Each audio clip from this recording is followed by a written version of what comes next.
Good morning everyone, जय Shri Ram. Myself doctor Shubhendra Srivastava, orthopaedic surgeon. आज इस स्वागत करते हैं अपने चैनल में। आज इस वीडियो में हम, ये मेरी वाइफ है डॉक्टर मंजरी, पैथोलॉजिस्ट हैं। गुड मॉर्निंग एवरीबॉडी, नमस्कार। आज इनसे हम जिक्र करेंगे, बहुत ही महत्वपूर्ण टॉपिक है ब्लड डोनेशन, जो किसी की जान बचाने के काम आता है। इसलिए हम लोगों ने ये सोचा कि जनता तक ये कुछ हितकारी बातें पहुंचाएं, जिससे लोगों के मन में जो ब्लड डोनेशन को लेकर कुछ भ्रम है, कुछ डर है, वो सब निकल जाए और ब्लड डोनेशन की जानकारी सब तक पहुंचे।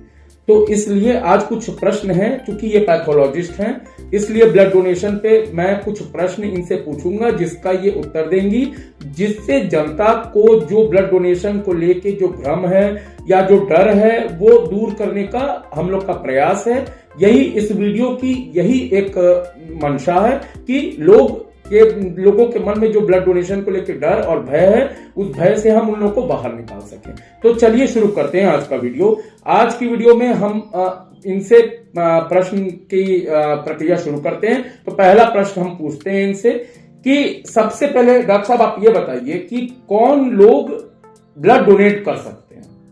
Who can donate blood? देखिए, कोई भी व्यक्ति जो कि मानसिक रूप से और शारीरिक रूप से स्वस्थ हो और उसकी आयु 18 वर्ष से लेकर के 65 वर्ष के बीच हो। ठीक है, तो सबसे पहला फैक्ट जो क्राइटेरिया है वो है एज का, कि 18 to 65 ईयर्स के बीच में कोई भी हेल्दी इंडिविजुअल है वो ब्लड डोनेट कर सकता है। लेकिन अगर कोई व्यक्ति पहली बार ब्लड डोनेट कर रहा है तो उसकी आयु 60 वर्ष से अधिक नहीं होनी चाहिए। ठीक है, फॉर एग्जाम्पल अगर वो 62 ईयर्स का है तो वो ब्लड डोनेट नहीं कर सकता, अगर वो फर्स्ट टाइम करना चाह रहा है blood donate. Next criteria is haemoglobin. ठीक है, अगर किसी व्यक्ति का हीमोग्लोबिन कंसंट्रेशन 12.5 ग्राम पर डीएल से कम है तो वो ब्लड डोनेशन के लिए उपयुक्त नहीं है। ठीक है, नेक्स्ट है वेट। अगर किसी व्यक्ति का वजन वेट 45 किलोग्राम से कम है तो वो ब्लड डोनेट नहीं कर सकता है। औसत वजन 45 से 55 किलो के बीच होना चाहिए तो वो व्यक्ति पूरी तरीके से ब्लड डोनेशन के लिए एलिजिबल है। और अब डॉक्टर साहब से हम अगला प्रश्न हम ये आपसे जानना चाहेंगे कि एक बार में जब कोई व्यक्ति ब्लड डोनेशन सेंटर पे जाता है, ब्लड डोनेट करने के नियत से जाता है, तो एक बार में कितना अमाउंट, कितने ml या कितने पिंट या कितना ब्लड वो एक बार में डोनेट कर सकता है? और आप इसका जनता को उत्तर दें। देखिए, जो भी हेल्दी इंडिविजुअल होते हैं उनका जैसा कि मैंने बताया कि वजन का जो क्राइटेरिया है 45 से 50 किलो के बीच का है वो व्यक्ति, तो उससे हम 350 ml, मिनिमम 350 ml ब्लड हम एक्सट्रैक्ट कर सकते हैं। एक ब्लड बैग जो है वो 350 ml का होता है। अगर वो व्यक्ति 55 किलो या उससे ज्यादा का है तो हम 450 ml भी ब्लड एक्सट्रैक्ट कर सकते हैं उससे। अब आप डॉक्टर साहब से अगला प्रश्न हम ये पूछते हैं, आप जनता को ये बताइए कि एक जो ब्लड डोनेशन सेंटर पे मरीज गया, ब्लड डोनेट करके आ गया, अब वो अगली बार ब्लड डोनेशन के लिए कितने दिन बाद ब्लड डोनेट कर सकता है, या कितने दिन बाद ब्लड डोनेशन सेंटर पे वो जाएगा ब्लड डोनेशन के लिए? आप ये बताएं। देखिए, ब्लड डोनेशन हम एवरी 3 मंथ्स के अंतराल पे कर सकते हैं। मिनिमम 3 मंथ हमको वेट करना पड़ेगा एक डोनेशन के बाद। ठीक है, और फीमेल्स के लिए ये क्राइटेरिया WHO ने 4 मंथ रखा है। 3 महीना मतलब 90 दिन। हाँ, 90 दिन के बाद आप फिर से ब्लड डोनेट कर सकते हैं। जी डॉक्टर साहब, अब हम बात करेंगे कि कौन ब्लड डोनेट नहीं कर सकता। डॉक्टर साहब आप ये बताएं जनता को कि कौन डोनेट नहीं कर सकता ब्लड, और क्यों नहीं कर सकता? ब्लड डोनेशन के लिए देखिए, पहली बात तो क्राइटेरिया है कि हेल्दी इंडिविजुअल होना चाहिए, उसको कोई क्रॉनिक डिसऑर्डर नहीं होना चाहिए। मतलब इसके लिए जो डोनेट नहीं कर सकते हैं, मतलब जो डिफरेंट केस होते हैं, उसके लिए WHO ने जो क्राइटेरिया रखा है उसमें कुछ टेम्परेरी कॉजेज हैं और कुछ परमानेंट हैं। ठीक है, सबसे पहले तो फीमेल्स में अगर देखा जाए तो अगर प्रेगनेंसी की कंडीशन है उनको डोनेशन नहीं करना चाहिए उस समय। अगर वो लैक्टेटिंग फीमेल्स हैं तो वो डोनेट नहीं कर सकते हैं। इसके अलावा ड्यूरिंग मेंसेस ब्लड डोनेट नहीं करना चाहिए, उसके बाद आप आराम से ब्लड डोनेट कर सकते हैं।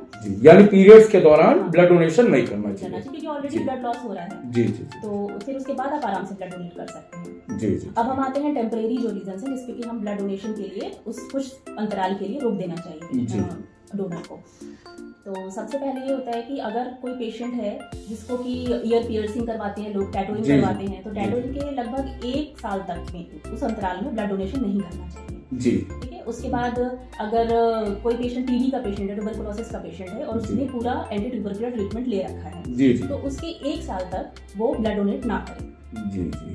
तो डॉक्टर साहब, जैसा कि आपने बोला कि जो टैटूइंग या पियर्सिंग कराए हैं उसको 1 साल तक ब्लड डोनेट नहीं कर सकता, तो क्या वो नीडल के से संक्रमित रोग जो हैं उसका संक्रमण ना हो, इसलिए आप ये बात। हेपेटाइटिस जो है वो नीडल पिक से संक्रमित हो सकता जी है। जी जी जी जी। तो इसको अवॉइड करने के लिए, देखिए ब्लड डोनेशन के लिए हम किसी की जान बचाना चाह रहे हैं, इसके लिए ऐसा ना हो कि डोनेट करके उसको और परेशानी का सामना करना पड़े। जी जी। इसके लिए हम अवॉइड करते हैं। और अब डॉक्टर साहब, हम आपसे ये जानना चाहते हैं, अगला प्रश्न ये है, जो जनता के एक दिमाग में एक भ्रम बना हुआ है जिसके कारण कई लोग ब्लड डोनेशन सेंटर पे जाके भी ब्लड डोनेट ना करके वापस आ जाते हैं। तो लोगों के मन में ये भय है कि मैं ब्लड डोनेट करूंगा तो मैं कमजोर हो जाऊंगा, मेरी डेली दिनचर्या में कमजोरी आ जाएगी और मैं अपना काम सुचारू रूप से नहीं चला पाऊंगा। तो आप प्लीज जनता को बताएं। देखिए, कम्प्लीटली एक मिथ है, एक भ्रांति है कि ब्लड डोनेशन के बाद मेरा शरीर वीक हो जाएगा। बहुत से लोग सोचते हैं कि मुझे ड्यूटी जाना है, मुझे तो काम करना है, मैं ब्लड डोनेट करूंगा तो मैं वीकनेस फील करूंगा, मैं नहीं डोनेट कर पाऊंगा। लेकिन ऐसा कुछ भी नहीं है। ब्लड डोनेशन के बाद कोई भी वीकनेस, कोई भी कमजोरी, ऐसा कुछ भी नहीं होता है।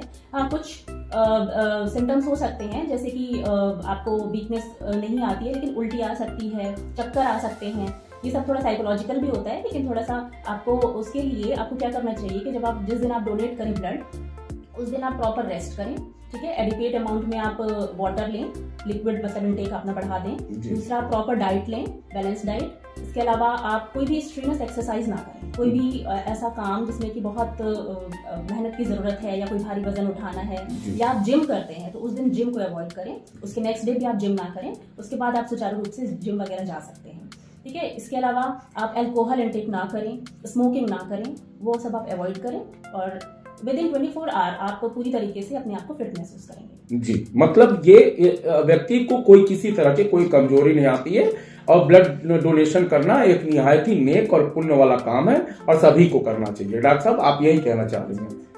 ठीक है। अब मेरा प्रश्न अगला डॉक्टर साहब से यह है कि ब्लड डोनेशन से जो डोनर है, जो ब्लड डोनेट कर रहा है, उसको क्या फायदे हैं, क्या बेनिफिट्स हो सकते हैं उसको? देखिए, जो ब्लड डोनेशन है वो नॉर्मली हम लोग सोचते हैं कि जो डोनर है वो ब्लड दान कर रहा है, एक तरीके से रक्तदान महादान है, हम किसी की जान बचा रहे हैं। लेकिन इसके साथ साथ जो डोनर है, जो कि ब्लड डोनेट कर रहा है, उसको भी फायदे हैं, उसके भी बेनिफिट्स हैं, हेल्थ बेनिफिट्स हैं। जैसे कि सबसे पहली बात तो ये है कि उसको बहुत पर्सनल सेटिस्फैक्शन मिलता है, उसको बहुत संतुष्टि मिलती है कि हाँ, मेरी वजह से किसी की जान बच रही है, मैं बहुत नेक काम कर रहा हूँ। वो दूसरी बात है कि हमारी जो सेल्स है, बॉडी की सेल्स हैं, वो रीजेनरेट करती हैं, ठीक है।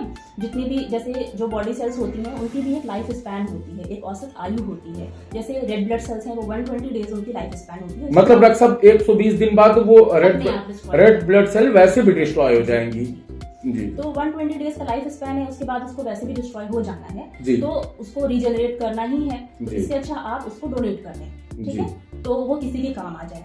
उसके अलावा ये तो क्लिनिकली प्रूवन है कि कार्डियोवैस्कुलर जो रिस्क होता है वो बहुत हद तक कम हो जाता है, जो अगर रेगुलरली आप ब्लड डोनेट करते हैं तो। जी। इसके अलावा आप जो कोलेस्ट्रॉल लेवल है वो आपका बिल्कुल मेंटेन रहता है रेगुलर ब्लड डोनेशन से। एंड पर्सनल सेटिस्फैक्शन इंडिविजुअल को तो है ही, वो बहुत लाइट फील करता है, बहुत खुश फील करता है ब्लड डोनेशन के बाद। तो फिलहाल आज इस वीडियो में इतना ही। बहुत बहुत धन्यवाद हम देते हैं डॉक्टर साहब का, जो आके इन्होंने ब्लड डोनेशन पे हमारे प्रश्नों के उत्तर दिए, आप तक जनता तक महत्वपूर्ण बातें पहुंचाई। हम आपसे हाथ जोड़ के विनती करते हैं कि ब्लड डोनेशन एक बहुत ही महापुण्य दान है और ब्लड डोनेट करें। हम डॉक्टर हैं, हम भी हमेशा ब्लड डोनेट करते हैं। ब्लड डोनेशन से आरटीओ, रोड ट्रैफिक एक्सीडेंट के केसेस, या जो केसेस जिसमें बहुत सीवियर ब्लड लॉस हो गया है या जिसको खून की कमी से जिसकी जान जा रही है, आप ब्लड डोनेट करेंगे तो आपके ब्लड डोनेशन से किसी की जान बच सकती है, किसी के परिवार में खुशियां लौट सकती हैं। तो प्लीज आप लोग ब्लड डोनेट करें। और इस वीडियो में इतना ही, और मिलते हैं अगले वीडियो में। बहुत बहुत धन्यवाद। जय श्री राम।